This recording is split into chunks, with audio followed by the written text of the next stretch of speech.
오늘 보면은 이제 데살로니가 교회인데요. 데살로니가 교회가 우리가 낯이 익지 않습니다. 왜냐하면 데살로니가 전후서가 이게 짧거든요. 그렇죠? 짧죠. 그러니까 잘 모릅니다.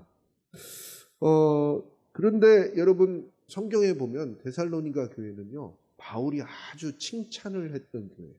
아주 극찬을 했습니다. 데살로니가는요.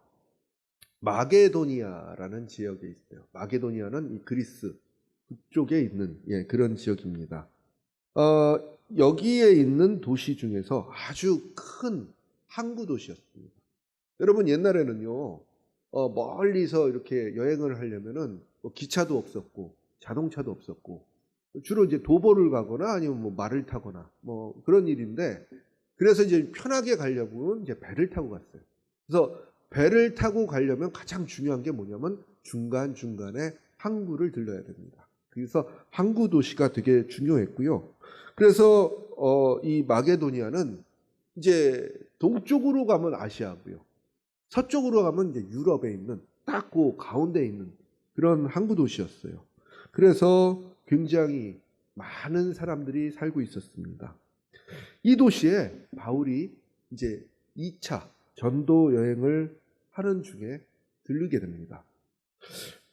바울은 원래 2차 전도 여행을 이 유럽으로 가려고 하지 않았어요. 여러분 사도행전 16장에 보시면 바울은 원래 아시아 쪽으로 가려고 했습니다. 만약 바울이 아시아 쪽으로 갔었으면 우리가 복음을 조금 더 일찍 듣지 않았을까 하는 생각이 드는데 불행하게도 불행인지 모르겠지만은 바울은 예수의 영이 아시아 선교를 허락하지 않았음을 깨달았어요. 그리고 밤에 환상을 보게 됩니다. 그 환상 속에서 마게도니아로 와서 복음을 전하라는 말씀이 들려왔습니다. 그 말씀을 듣고 바울은 순종을 하게 됐죠. 그래서 그 말씀에 순종해서 드로아라는 도시에서 배를 타고 그리고 움직인 도시가 바로 빌립보라는 도시입니다. 이곳에서 복음을 전하고 아주 큰 열매를 맺어요. 그리고 다음 도시로 떠났는데 그 다음 도시가 바로 어디였냐면 데살로니가였습니다. 데살로니가는 아까도 말씀드렸듯이 마게도니아의 수도였습니다. 그 지역에서 가장 큰 도시였어요. 바울은 이 도시에 와서 어떻게 복음을 전할까 이렇게 생각하다가 그래도 우리가 아는 사람들이 누구냐? 유대인들 아닙니까? 그래서 유대인 회당에 가서 복음을 전하기 시작을 했어요. 사도행전 17장에 보면은 바울은 성경을 강론하며 해를 받은 그리스도가 죽은 자 가운데서 다시 살아나야 할 것을 역설을 하는데, 그러니까 예수 그리스도가 바로 그 그리스도다라고 주장을 합니다.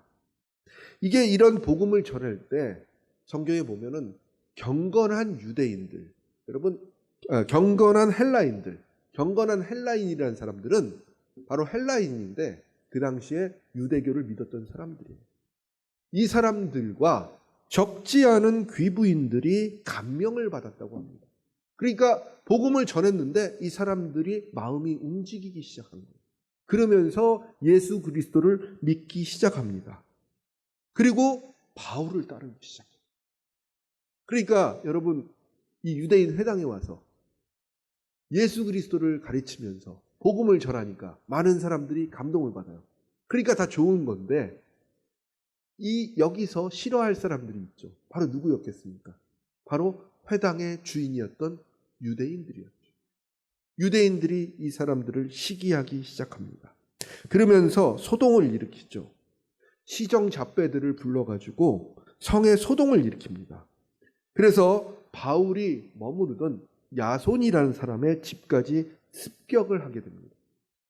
바울을 내놔라! 이렇게 되는 거죠. 그런데 야손이 이걸 알고 미리 바울을 피신을 시켰어요. 바울은 피신을 시켰는데 야손은 그 사람들한테 잡혀갑니다. 그래서 그 사람 야손이라는 사람이 보석금을 내고 풀려납니다. 그러자 이제 야손이 생각을 하죠. 아, 바울 이분이 이제 신변의 위협을 느끼게 될 것 같아. 그러니까 어떻게 해야 돼요? 빨리 다른 곳으로 도망을 가게 만듭니다. 그래서 안전하게 베레아로 탈출을 시킵니다. 여러분, 이 기간이 그렇게 길지 않았어요. 그러니까 데살로니가에 와서 복음을 전하고 사람들이 감동을 받았는데 그 사람들이 시기를 해서 소란을 일으키고 그 소란 때문에 베레아로 옮기게 되는 그 기간이 성경에 보면 딱 3주였다고 합니다. 3주. 그런데요, 이 3주 동안에 결국 무슨 일이 일어났냐? 복음의 씨앗이 뿌려진 겁니다. 바울이 그 일행과 함께 베레아로 가서 어디로 가냐면 아덴으로 떠나죠. 아덴은 여러분 잘 아시듯이 지금의 아테네입니다. 그리스의 아테네죠. 여러분, 이렇게 떠나간 바울을 바라보면서 이 데살로니가 교인들은요, 심각한 위험에 빠지게 됩니다. 바로 복음의 씨앗은 뿌려졌지만 물을 주고 그리고 길러낼 지도자가 모두 떠나게 됩니다. 아무도 없어요. 그렇게 이 교회는요, 사막에 심겨진 그냥 꽃과 같은 그런 신세가 된 거죠. 여러분, 사막에 꽃이 있으면 이게 살겠습니까? 어렵단 말이에요. 이런 교회에서는요, 어떤 일이 벌어질 것 같습니까? 모인 사람이 뿔뿔이 흩어져도 이상한 일이 아닙니다. 바울이 이 당시에 이제 고린도에 이르러서 고린도 교회를 개척하는 과정에 마게도냐에 있었던 실라와 디모데에게 이제 이 데살로니가 교회 상황을 보고를 받아요. 선생님, 데살로니가 교회가 심상치 않습니다. 역시 교회가 힘들어졌나? 바울은 그렇게 기대를 했는데 그 생각과는 전혀 반대의 일이 벌어졌습니다.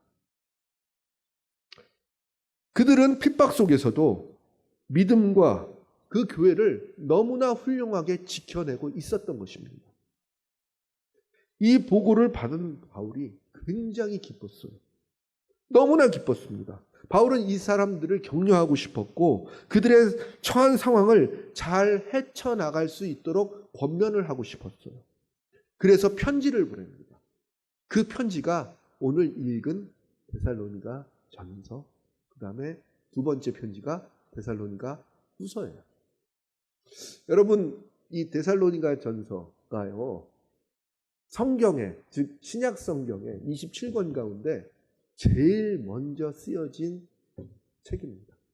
우리는 이렇게 신약 성경 보면 뭐부터 나오죠? 마태복음부터 나오잖아요. 마태, 마가, 누가 이러면서 마태복음이 제일 먼저 쓰였을 것이다 라고 생각하는데 실제로 보면 성경은 서신들이 먼저 쓰여져 있었습니다. 그래서 데살로니가 전후서, 고린도 전서, 후서, 이런 것들, 로마서 이런 것들이 먼저 쓰여졌다는 거죠. 그 중에서도 바울 서신 중에서도 제일 먼저 쓰인 게 바로 이 데살로니가 전서입니다. 오늘 본문을 살펴보면요, 바울은 이제 1장 1절부터 10절까지 쭉 우리가 읽었는데 1장 1절부터 보면 문안 인사를 해요. 편지니까 잘 있었느냐 이런 얘기를 하겠죠. 그리고 나서 데살로니가 교회에 대한 찬사를 표현합니다. 물론 편지는 바울이 썼지만 현재 이제 사역하고 있는 사람은 바울도 있고요. 그 다음에 실라도 있고, 실루아노가 실라죠. 그리고 디모데가 있습니다. 그래서 이 세 명의 이름으로 이제 편지를 보냅니다. 그리고 3절부터 5절까지 데살로니가 교회를 향한 바울의 마음이 잘 묻어나 있습니다. 우리 같이 3절에서 5절까지 함께 읽어보도록 하겠습니다. 너희의 믿음의 역사와 사랑의 수고와 우리 주 예수 그리스도에 대한 소망의 인내를 우리 하나님 아버지 앞에서 끊임없이 기억할 것이니 하나님의 사랑하심을 받은 형제들아 너희를 택하심을 아노라. 이는 우리 복음이 너희에게 말로만 이른 것이 아니라 또한 능력과 성령과 큰 확신으로 된 것임이라. 우리가 너희 가운데 너희를 위하여 어떤 사람이 된 것은 너희와 아는 바와 같으니라. 아멘. 자, 3절에 보면요, 바울이 이 데살로니가 교인들이 했던 세 가지를 기억한다고 했습니다. 자, 이 세 가지가 뭘까요? 자, 보면 너희의 믿음의 역사와 또 뭐죠? 사랑의 수고와 또 그리스도에 대한 소망의 인내라고 얘기를 합니다. 여러분, 믿음의 역사란 말은 믿음의 행위라는 말과 같은 말입니다. 앞에서 말씀드렸지만 이 사람들이 믿음을 갖는다는 것은요, 그들의 상황에서 결단이 따라야 된다는 겁니다. 무슨 얘기냐? 유대인들이 야손한테 했던 그 행동을 잘 살펴보세요. 이 사람들이 믿음을 갖는다는 것은 곧 핍박을 받는다는 그 얘기입니다. 생명의 위협을 느끼는 상황입니다. 그래서 그 사람들은 매 순간 결단을 해야 됩니다. 그렇기 때문에 그들의 믿음은 결단과 실천이 항상 따랐다는 겁니다. 두 번째로는요, 바울은 그들의 사랑의 수고를 칭찬했습니다. 여러분, 사랑의 수고는 뭘까요? 이것은 바로 이웃을 위한 사랑의 실천을 의미합니다. 사실은 내 믿음 지키기 힘든 그런 상황이에요. 목사님도 없어요. 그리고 그냥 교인들끼리 모여서 예수 그리스도에 대한 이야기를 하면서 모임을 갖는 사람들이에요. 그런데 교회를 지키기도 급급한데 이 사람들은 사랑의 실천, 즉 이웃을 위한 것을 했다는 겁니다. 그래서 여러분, 나중에 고린도 후서에 보면 그 연보에 대한 얘기가 나오죠. 예루살렘에 대한. 그런데 데살로니가 교회에 굉장히 칭찬을 하잖아요. 그들이 생각한 것보다 더 훨씬 많이 냈다고 얘기하죠. 이들은 이렇게 사랑의 실천이 넘쳤던 교회입니다. 그래서 헌신과 섬김, 나눔이 넘쳤던 교회고요. 이 뿌리도 자라나기 힘든 교회에서 이런 일이 벌어지고 있다는 사실은 정말 놀랍습니다. 여러분, 3주 복음을 들었던 이 사람들이 이런 일을 벌이고 있다는 사실을 믿을 수가 있겠습니까?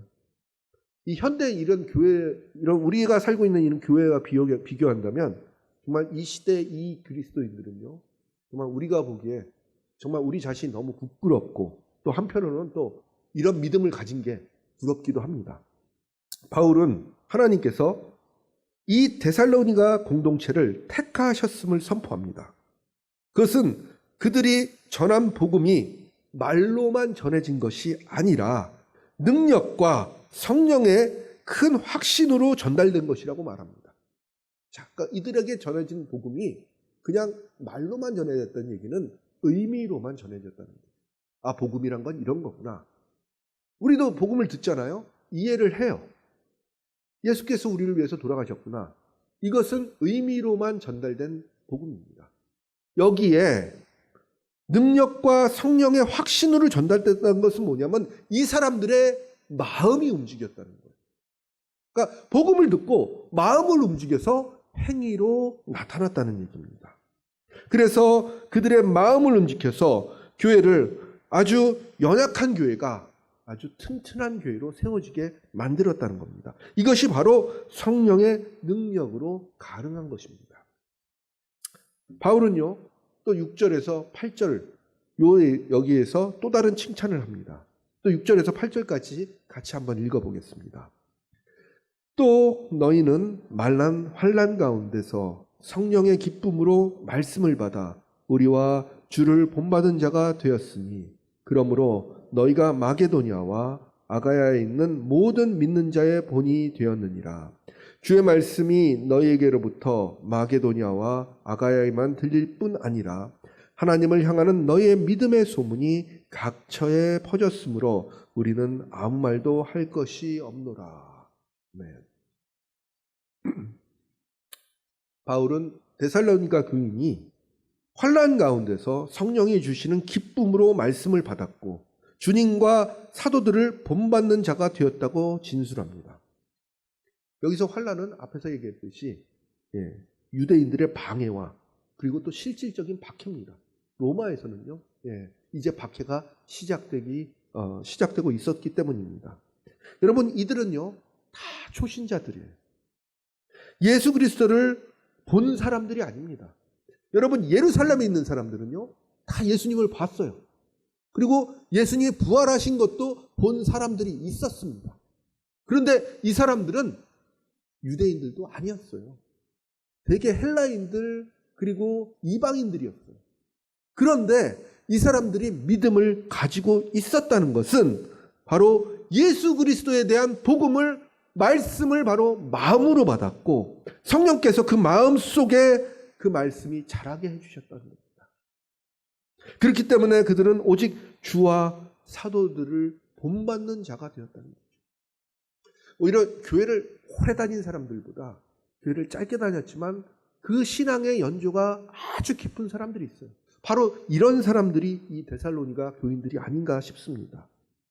그래서 이 교회에 대한 소문이 온 그리스 지역에 퍼졌어요. 3주밖에 안 있었던 교회인데 거기서 복음이 전되고 그 교회가 살아남아서 야, 이런 일을 한대 라는 그런 소문이 온 그리스 지역으로 퍼지게 됩니다. 오늘 본문에 있는 데살로니가 교회는요, 훌륭한 지도자도 없었고 복음을 전할 수 있는 상황도 아니었지만 여러분, 이 교회가 버틸 수 있었던 저는 보물이 있었다고 생각합니다. 바로 그 비결이 뭐였느냐? 맨 앞에 나오는 그 말씀이에요. 바로 오늘 본문에서 표현했듯이 그들은 믿음의 행위, 사랑의 수고, 그리스도에 대한 소망의 인내가 있었습니다. 이것은 여러분 바울이 고린도 전서에 강조했던 너희가 반드시 가져야 될 게 뭐예요? 3가지인데 바로 뭐죠? 믿음과 소망과 사랑이죠. 여기 지금 딱 나오지 않습니까? 예, 믿음의 행위, 사랑의 수고, 그리스도에 대한 소망의 인내. 3가지가 다 있습니다. 믿음은 하나님을 향한 거고요. 그렇죠? 사랑은 우리의 이웃을 향하는 겁니다. 그리고 재림은 그리스도를 향한 겁니다. 소망은 그리스도의 영광스러운 재림을 향한 겁니다. 이 3가지를 너무나 열심히 실천하는 교회였기 때문에 이 교회는 어떤 시련에도 버틸 수 있고 그리고 오히려 더 성장을 하는 교회가 되었다는 거죠. 물론 성경의 역사 속에서 또 우리 기독교의 역사 속에서 이런 교회들은 무수히 많습니다. 우리가 초대교회 예배 얘기를 들어보면요, 정말 눈물이 나고 감동이 되는 교회들이 너무나 많습니다. 이 데살로니가 교회만큼 그렇습니다. 저도 오늘 그래서 데살로니가 교회를 얘기를 했지만 또 다른 교회 얘기를 하나 더 하고 싶어요. 바로 우리가 역사를 읽었던 초대교회 이야기입니다. 이 얘기는 성경에 나오지는 않아요. 하지만 기독교 역사에 나옵니다. 여러분 혹시 가보셨는지 모르겠지만 이탈리아의 그 로마에 가면은 여러 군데 유적지가 있습니다. 옛날 로마 시대 유적지도 있고요. 그다음에 뭐 콜로세움도 있고, 그렇죠? 많잖아요. 뭐 바티칸 그 성당도 가봐야 되고. 그런데 여러분 혹시 가시게 되시면 제가 꼭 가보시라고 권면을 드리는 데가 한 군데 있습니다. 바로 뭐냐면 그 로마 외곽에 위치한 카타콤이라는 데입니다. 혹시 가보신 적이 있을 수도 있어요. 예, 카타콤이라는 곳은 바로 2세기부터 4세기까지 성도들의 그 지하 묘지이자 예배 장소입니다.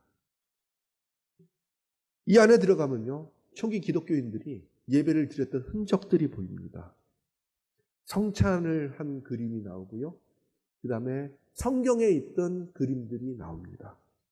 그래서 이걸 보면서 교육을 시켰어요. 이곳에 이렇게 들어가는데 이 안내하시는 분이 이런 얘기를 해주더라고요. 이 어둡고 캄캄한 곳에서 가끔은 로마 사람들이, 로마 군인들이 이 사람들을 잡으러 들이닥쳤다고 합니다. 로마도 다 알아요. 이 사람들이 여기서 예배드리는 것. 그래서 이 안에 급습을 했습니다. 이럴 때면 이 교인들은 다 한꺼번에 모여가지고 자기들의 비밀스러운 곳으로 가서 이 비밀 장소에서 불을 끄고 그리고 로마 군인들이 갈 때까지 기다렸어요. 여러분 이 어두운데 다 불을 끄고 딱 기다리면요, 로마 군인들이 처음엔 호기 있게 들어와가지고 이 사람들을 잡으려고 막 들어갔다가 이 횃불이 한나절 이상 안 탑니다. 그럼 꺼져요. 그럼 이 사람들 길을 잃고 막 헤매다가 결국은 탈진을 하게 되죠. 다 쓰러져요. 물도 없고 그렇잖아요. 그러면 그때 이 기독교인들이 나와서 이 쓰러져 있는 로마 군인들을 들쳐업고 그리고 입구까지 다 놓고 다시 돌아갔다고 해요. 여러분, 그들을 입구까지 업어서 인도해 주고, 그리고 다시 사라진 그 사람들을 바라보면서 이 로마 군인들이 그들에게 너무나 감동을 해서 이 사람들이 그리스도인 된 사람들이 있었고요. 그리고 다시 이곳에 오면은 그냥 잡는 척만 하고 그리고 다시 돌아갔다고 해요. 저는 여러분 이 얘기에 굉장히 큰 감동을 받았습니다. 이 지하 교회 역시 데살로니가 교회와 같이 하나님에 대한 믿음이 있었기 때문에 200년이 넘는 그 박해를 견디며 살아왔습니다. 그들의 믿음은 예배를 드릴 수 있는 장소라면 어디든지 가서 예배를 드리게 했습니다. 그리고 그들은 언젠가는 이 박해가 끝날 것이라는 소망을 가지고 있었습니다. 그렇기 때문에 죽음의 두려움도 이겨내고 순교를 각오하고 박해를 이겨냈던 것입니다. 혹시라도 붙잡혀 죽게 되더라도 그들은 하나님 나라에서 하나님을 만날 것이라는 소망을 가지고 있었기 때문에 순교의 자리에서 굳세게 걸어갈 수 있었습니다. 그리고 비록 자신의 공동체를 붙잡으러 온 로마의 군인에게도 자비를 베풀 만큼 그들은 그리스도의 사랑을 실천했습니다. 그래서 데살로니가 교회나 박해기의 로마 교회나 모두 자신의 상황을 비관하거나 두려워하지 않고 성령께서 주시는 인도대로 그들의 정체성을 지키며 살아갔기 때문에 이 교회를 지켜내고 많은 사람들을 그리스도께로 돌아오게 하는 그런 역사가 있었다는 겁니다. 물론 여러분 박해 속에서 교회를 지켜낸 얘기는 굉장히 많습니다. 여러분 이게 지금만 있는 게 아닙니다. 저기 북한 땅에도 있고요. 그리고 중국 땅에도 있고요. 이슬람 땅에서도 지금 묵묵하게 교회를 지킨 사람들이 있습니다. 이런 그리스도인들의 헌신과 사랑이 수많은 사람들에게 복음을 전하게 되고 그들을 구원으로 이끌게 된 것입니다. 그렇기 때문에 이렇게 지켜 내려온 신앙의 유산들이 결국은 내려와서 지금 우리 이 소양교회까지 내려오고 있다는 겁니다. 여러분 아까 장로님 기도하셨듯이 제가 또 장로님하고 몇 마디 나누면서 이 교회가 이제 69년, 이제 70년이 가까이 된다고 얘기를 들었습니다. 여러분 사람의 나이가 70이면 이제 슬슬 노화가 되기 시작하죠. 아까 제 사진하고 지금 모습 보면 확연히 다른 걸 보지 않겠습니까? 근데 이제 또 한 10년 더 지나가면 더 노화가 되겠죠. 여러분 인간의 신체는요 노화라는 게 있습니다. 그런데요 교회의 기능은 노화라는 것이 존재하지 않습니다. 교회가 20년이 되든 50년이 되든 100년이 되든 1000년이 되든 그 본질적인 기능, 즉 하나님을 전하고 사랑을 실천하는 행위가 일어나고 있다면 그 교회는 결코 노화되지 않은 교회입니다. 그러나 여러분 나은 지 한 10년, 개척한 지 5년 됐는데 이런 행위가 일어나고 있지 않으면 그 교회는 젊지만 노화가 된 교회입니다. 여러분 우리 소양교회는 어떻습니까? 제가 소양교회에 대해서 아는 건 별로 없습니다만 저는 소양교회에 오면서 이걸 좀 바라고 싶습니다. 바로 오늘 말씀 속에 나타난 데살로니가 교회처럼 믿음과 소망과 사랑이 넘치는 교회가 되기를 바랍니다. 그리스도의 복음을 전하는 바로 이 소양 공동체가 이 춘천에 있는 모든 사람들에게 소망이 되고 또 그리스도의 복음을 전해서 그 사람들이 그리스도께 돌아오는 놀라운 역사가 일어나기를 소망합니다.